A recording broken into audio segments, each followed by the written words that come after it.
Yo guys, Paunchy here, and today I want to show you how to use kits on your Analog Rytm Mark II. Let's go. Couple different things to start off. A kit is specific to a project. So every project can hold 128 different kits.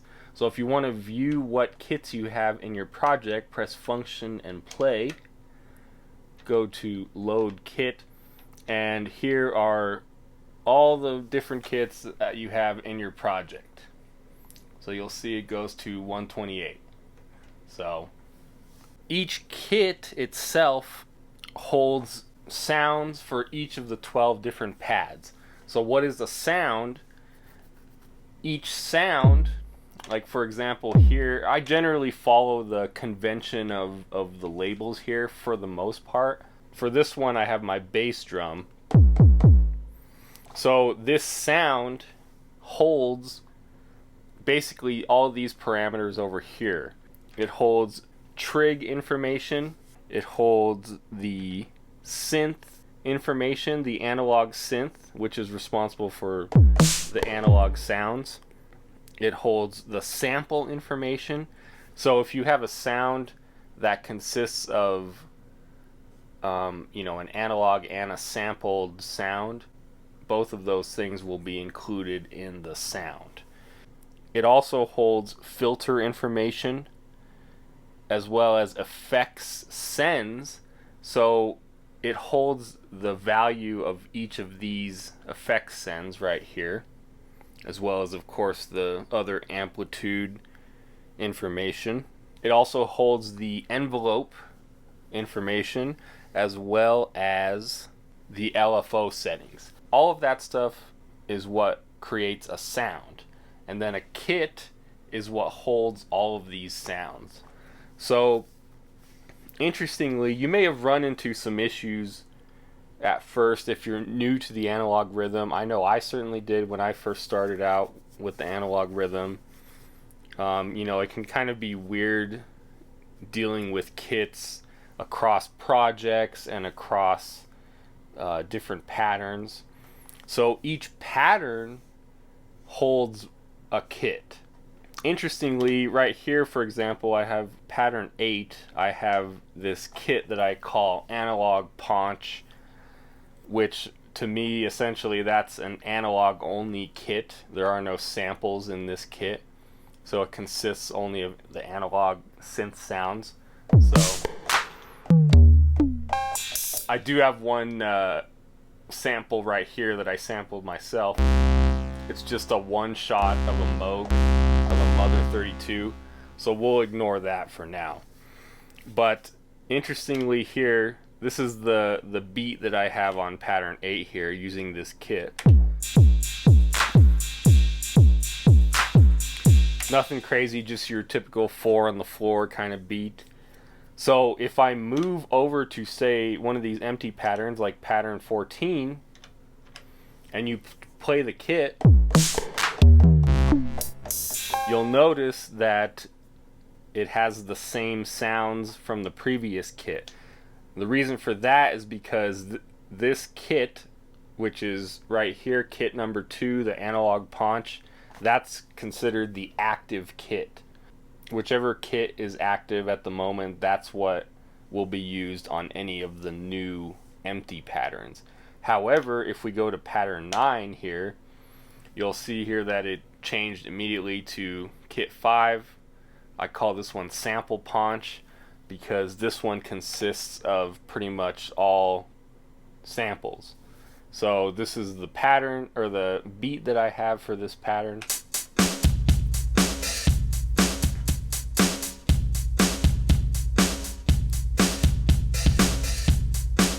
And then, same as before, if I went to one of these empty patterns, you'll notice that it uses the kit that is now active, which in this case is kit 5. With all that said, you may have noticed that if you start a new project, then you indeed lose all of your kits. I've found the best way to deal with that is to actually go to your projects and then save project as. This one's just called Solo 1. So what I would do if you want to transfer kits over is I would save Solo 1 in a new slot, and then from there all you have to do is go through and delete all the patterns.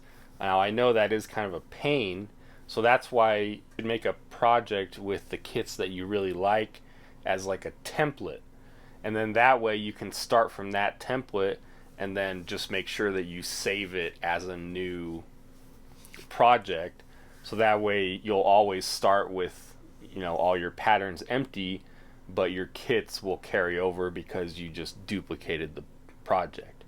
An interesting thing I'll show you involving kits, if you still have the presets project on there, I'm gonna load that up.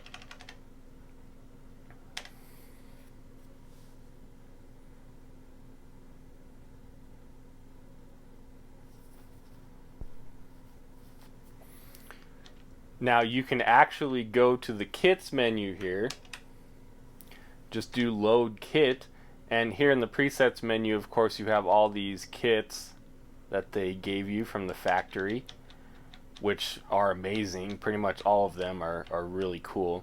So you can take any one of these, function and copy. It'll copy that kit, relax, and go back, load your previous project that you were using,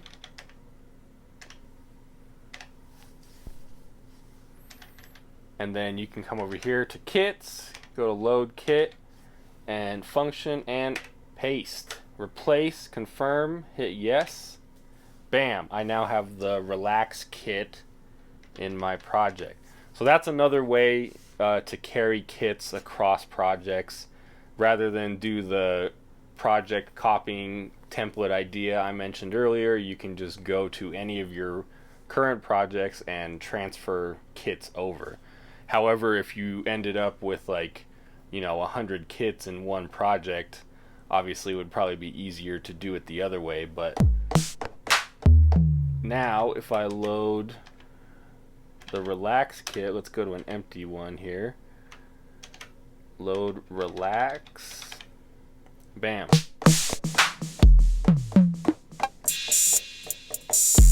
That one's, it's very similar. Very similar to the analog paunch kit that I had, but you know, some of the other preset kits are way cooler than this one. So one final thing, if you load a sound from the sound browser, which is in function and mute, if you load any one of these sounds into a pad and then you change any of these parameters, like this sound for example is all analog synth, there is no sample, you can always tell by the level. If you load a sound from there, change this stuff, it will only change it in the pattern. The sound that you loaded will remain untouched. So that's why if you ever come up with some really cool sounds, I highly recommend saving them first, and you would do that by hitting or holding save and sound, and then here that essentially takes you to the sound manager and you can save it right here. So that way saving sounds is a surefire way of making sure that they will never change regardless of what you do to your patterns or your kits. See, because all these sounds in here, these are all factory sounds. There might be a few in here that I grabbed from some sound packs, but all these sounds here, you know, they will stay the way they are regardless of, you know, you can never mess them up by changing the parameters over here, you know. And then of course you can reload the sound if you want. Track 2 sound reloaded. So that should be it for today. Hope that helps you guys. I know kits were a little confusing for me at first. I guess one final thing is in regards to your active kit, if you change anything on the active kit but you don't save it and you turn off your analog rhythm, it will recall the active kit as you had it before. So, of course, if you change something accidentally, then you'd have to rely on being able to reload the kit by hitting reload and kit, or holding reload and kit. But other than that, your active kit will always stay the same even if you lose power, which is definitely a good fail-safe in my opinion. So hope that helps you guys. If you have any comments, leave them down below. Any questions or requests, leave them down below, and I'll see you in the next video.